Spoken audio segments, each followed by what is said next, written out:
Shubham. My dear grandest, beautiful, dearest aspirants, really want to celebrate yourself with the insight of this beautiful Upanishad? Yes. If your answer is yes, if you are sincerely endeavoring to enrich yourself with the grandest, beautiful teaching, immediately, with immediate effect, just drop this word, just discard this title, Mandukya Upanishad, and enrich yourself with the subtitle, the source of our true source, the true source of our true source. The subtitle in English is the true source of our true source. The true source of our true source. Yes, the Maharishi who taught the Mandukya Upanishad is a beautiful navigator. The Upanishad which is being taught navigates us back to our sweet home. Back to our sweet home. This is a navigation. The Maharishi is a navigator. Yes, boss. I advise you to ruthlessly discard the title and enrich yourself with the beautiful subtitle, the true source of our true source. Again, I repeat, my dear aspirants, the Maharishi is a beautiful navigator. This teaching navigates you to your sweet home, the mystical home. Am I clear? Yes. Shanti mantra on heading pettukondi. The eloquence of tranquility. The eloquence of tranquility, Shanti mantra. Yes, the term mantra, initially it happens, it seems like a word, a verbiage, an eloquence. But if you analyze that in a deeper sense, on your own, you will realize that yes, it is a word, it's a verbiage, but captivated with tons of knowledge. Which knowledge? The most mystical knowledge, which is beyond human beings' brain, which is beyond human beings' sensory organs. That which is beyond the perception of human being, that knowledge which is beyond the perception of human being, if it is captivated in a beautiful eloquence, a word, a verbiage, that is called as a mantra. That is why when you utter the mantra in a grander way, all the feelings, all the fragrance pertaining to that beautiful knowledge, instantaneously it happens within your neurological brain. So that is the grandness of mantra. Shanti mantra. The eloquence which gives you the tranquility. The eloquence which gives you the tranquility. For incarnations together, for eons together, that Jivatma has been totally separated. It got separated in its thinking pattern. The grandest spirit, the grandest soul is waiting for that unification. For eons together, desperately waiting. But unfortunately, the Jivatma, the heritage of Paramatma, has been totally separated from Paramatma. The Jivatma got itself totally separated from its Paramatma and its thinking pattern. From that day onwards, the Paramatma, the Atma is desperately waiting to have a unification with Jivatma. Eventuality. So finally, eventually, the unification has almost happened, is about to happen. Now, the waiting has been, there is no more waiting. Now, the fragrance of the unification has begun to emerge. So, that is why the Paramatma is in the mode of tranquility. Because for the first time, after so much of waiting, it is most successful in having a unification with Jivatma. That satisfaction is tranquility. The tranquility happens when the Jivatma utters this sloka. That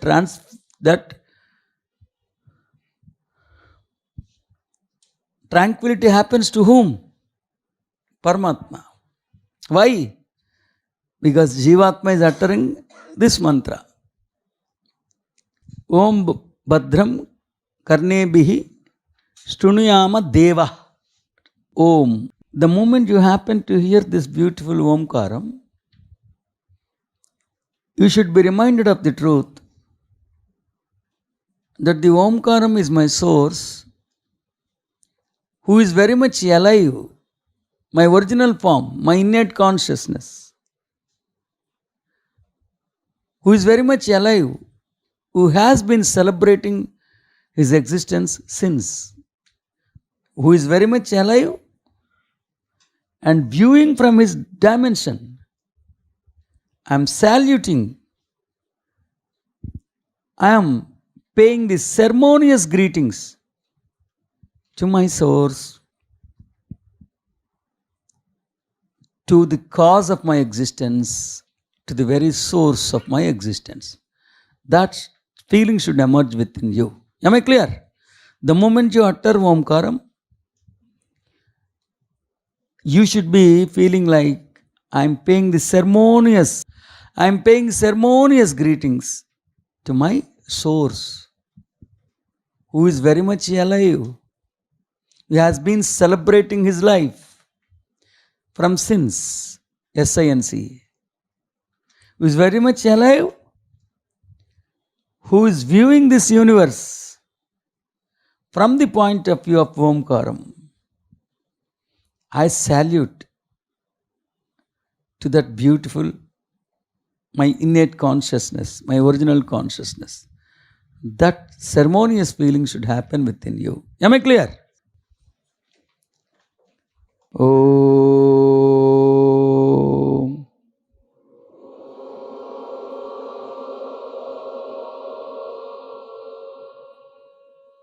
The moment I happen to listen to the beautiful eloquence called Omkaram, or if I utter the term Omkaram, I will be reminded of the truth that the grandest Omkar is my source, is my innate consciousness, is my original consciousness. That original consciousness, that innate consciousness, that the true self is very much alive, captivated within me, endowed with a rich dimension, a beautiful dimension, a mystical dimension, with which it is analyzing every entity, all the creation. That is why I pay ceremonious greetings to my source, to my true self. Astu. Shubham. Jayastu. Astu. Clap for yourself. So, Deva, see the same eloquence like Father, my source, my God. These are the usual terminology uttered by Advaiti as well as the Advaiti. But these terms, when they are being uttered by the Dvaiti, a clear separation is being reflected. I am different from God. But when these terminology are being used by the beautiful Advaiti, the separation is not there. Only unification is there. Because I'll just try to teach you with a small example. We all know that the seed has transfigured itself into a mighty tree. The source of mighty tree is seed. Because the seed itself has transfigured itself into mighty tree, seed and mighty tree are one and the same. Am I clear? Yes, seed and mighty tree are one and the same. But the size of the mighty tree is higher, grander. But the side of the seed is very tiny. We can just as well as keep the tiny seed in our pocket. But it is impossible to pocket the mighty tree. So if we analyze the both concepts from that particular point of view, you will realize, though the mighty seed and seed are one and the same, they are different aspects of the same concept. They are different aspects of the same concept. There are different phases. Seed is one phase, mighty tree is another phase. If the mighty tree, that particular phase, wants to address the previous phase called seed, then is there anything wrong when it addresses it as father? Because once if you use the term father, it is realizing that that particular faculty has given birth to this faculty, that particular consciousness has given birth to this particular consciousness. And because of that consciousness, this consciousness is celebrating its life. In the sense, that consciousness is nucleus, heart of this consciousness.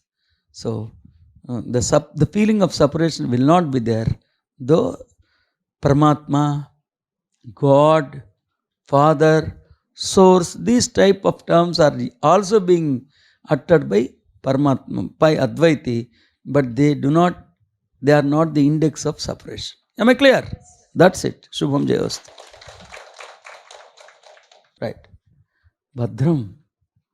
The pure virgin thinking pattern, attitude, prism of Jivatma, when it is yet to incarnate itself into human being, is termed as inner antaranga.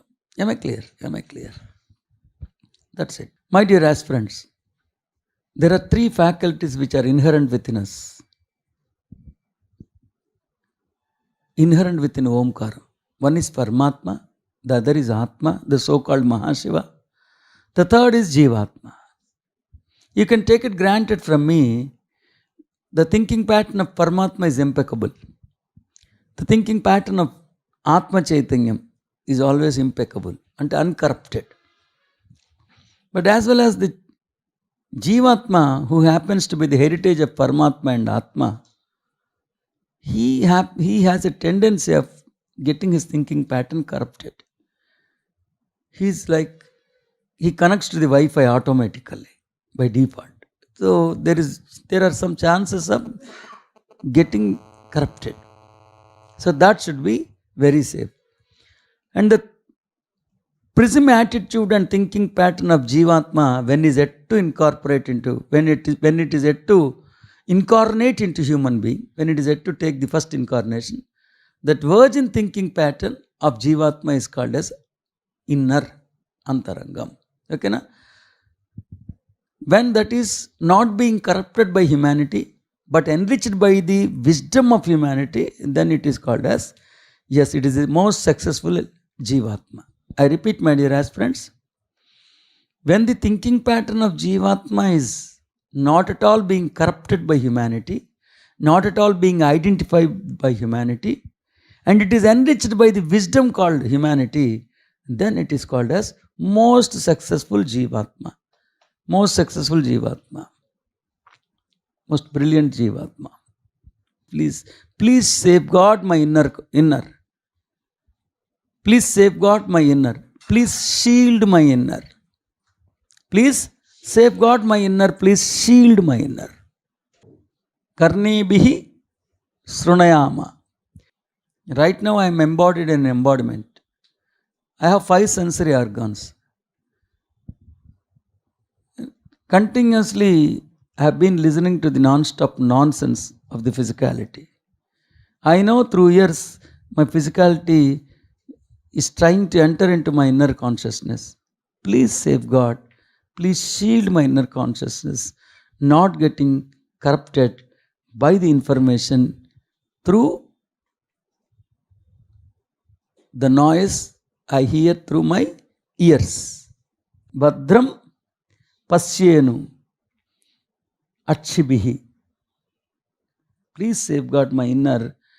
I happen to see so many scenarios with my eyes. I happen to see so many scenarios with my eyes. The information which I gain through my eyes should not corrupt my inner. Please safeguard my inner from the information which I acquire through the eyes by seeing the scenarios of physicality. My inner consciousness should not be contaminated by the information I accomplish through the sensory organs, particularly through the ears and eyes. Am I clear? That's it. So, Sthirarangaha, endeavor by Jivatma to explore and express its inner consciousness is called as karma. Okay na? Sthirarangaha tanubihi vyasema daivahitam. It's a beautiful prayer by the Jivatma to its Paramatma. It is just appealing to it. Please meticulously program my thinking pattern, my lifestyle, so that none of my mischief should be the cause of reincarnation. None of my mischief should be the cause of you getting reincarnated. That's it. It's a beautiful prayer by Jivatma to its grandest Paramatma. It is praying the Paramatma to meticulously craft its thinking pattern, its lifestyle, so grandly that because of its mischief, the Paramatma will not be summoned to this terra through a reincarnation. I should behave so grandly with all the dignity that the Paramatma should once for all come out of the clutches of cycle of reincarnation. That is one and only prayer. Astu. Shubham. Jayostu. Astu. Clap for yourself. So, Naha Swast. This is a beautiful prayer by Jivatma to its Paramatma. It is requesting its Paramatma to give easiness. Sir, do not give me dis-easiness. Disconnection of easiness is called as disease. Disconnection of easiness is called as disease. Enriching itself with the easiness is called as the spiritual healthiness. So please bless me with the healthiness pertaining to my spirituality. That's how beautiful prayer it is. How beautiful Jivatma it is. Yes, it is entitled to reflect its Paramatma. Such a beautiful Paramatma and such a beautiful Jivatma. Both are so grand. And it is very much inevitable to have a unification. It is unavoidable. Not even a single second the Paramatma is going to postpone. Immediately, instantaneously, it is going to have a merger with its divine heritage called Jiva. That's it. Yes. It is the most romantic love affair between Jivatma and Paramatma. Kada? Most romantic story. Usha ante antaradichida Vishwavedaha. Bruhaspati ante evaru? It's a safeguard. It shields, always protects the divine faculties. There is a beautiful faculty which safeguards, which shields all the divine faculties always. Adi Bruhaspati. Dadatu ante ఇవ్వబడుగాక. ఓం శాంతి శాంతి శాంతి. శుభం జయోస్తు. అస్తు.